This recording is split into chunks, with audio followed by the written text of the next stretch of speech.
ഞങ്ങൾ കണ്ടുകൊണ്ട് നിൽക്കുക തെക്കുന്നൊരു കാറ്റിങ്ങനെ അങ്ങോട്ട് വന്ന് അടിച്ച് ഞങ്ങൾ ആ പുറകെ ഷെഡിനകത്ത് നിന്ന് കെട്ടിപ്പിടിച്ചുകൊണ്ട് നിൽക്കുക. അല്ലെങ്കിൽ ഞങ്ങൾ രണ്ടും വെള്ളത്തിൽ പോയാൽ ഒത്തിരി പാത്രങ്ങളും ഇതും എല്ലാം വെള്ളത്തിൽ കിടപ്പുണ്ട്. പിന്നെ ഷീറ്റെല്ലാം പറന്ന് പോയിക്കൊണ്ടിരിക്കുക. ഇത് കണ്ടുകൊണ്ട് നിൽക്കുക, അല്ലാതെ എന്നാ ചെയ്യാനോ ഒന്നും ചെയ്യാൻ മേല. ഇത് ഒരു 10 മിനിറ്റ് കൂടെ അടിച്ചിരുന്നെങ്കിൽ അടിത്തറ വരെ പോയാൽ.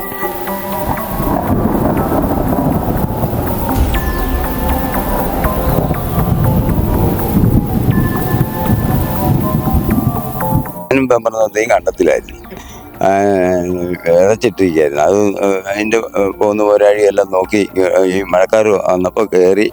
പിന്നെ ഒരു 4 കഴിഞ്ഞ് 4:30-കകം ആണ് ഈ മഴ പെയ്ത്. മഴ ആദ്യമേ തുടങ്ങി. അപ്പം ഞങ്ങൾ കണ്ടുകൊണ്ട് നിൽക്കുക തെക്കുന്നൊരു കാറ്റിങ്ങനെ അങ്ങോട്ട് വന്ന് അടിച്ച് അത് അങ്ങേ അറ്റം വരെ പോയോന്നറിയാൻ പറ്റില്ല. അത് നേരെ തിരിച്ചു വന്നിട്ട് ചുഴലി പോലെ വട്ടം ഞങ്ങൾ അടുത്ത് നിന്നിട്ട് കാണാൻ പറ്റില്ല. ഞങ്ങൾ വരെ ഇവള് കുളിക്കാൻ കുളിമുറി കയറുവാണ്, അത് മരിച്ചു പോയത്.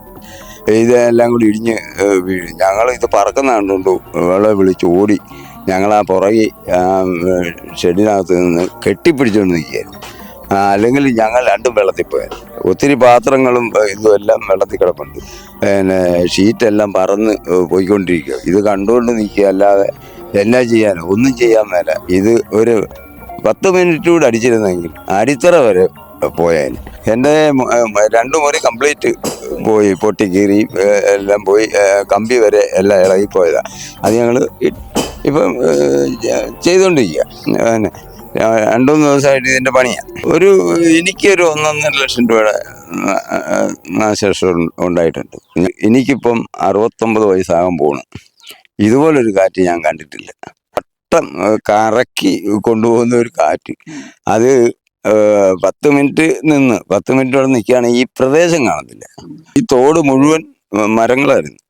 ഒറ്റ മരയില്ലാതെ മൊത്തം പിന്നെ ഫയർഫോഴ്സും ലൈൻമാനും എല്ലാം കൂടി അവർ വെട്ടി മാറ്റിയതാണ്. അത് ബാക്കിയുള്ളത് നാട്ടുകാരും എല്ലാം കൂടെ വെട്ടി എല്ലാം റെഡിയാക്കി.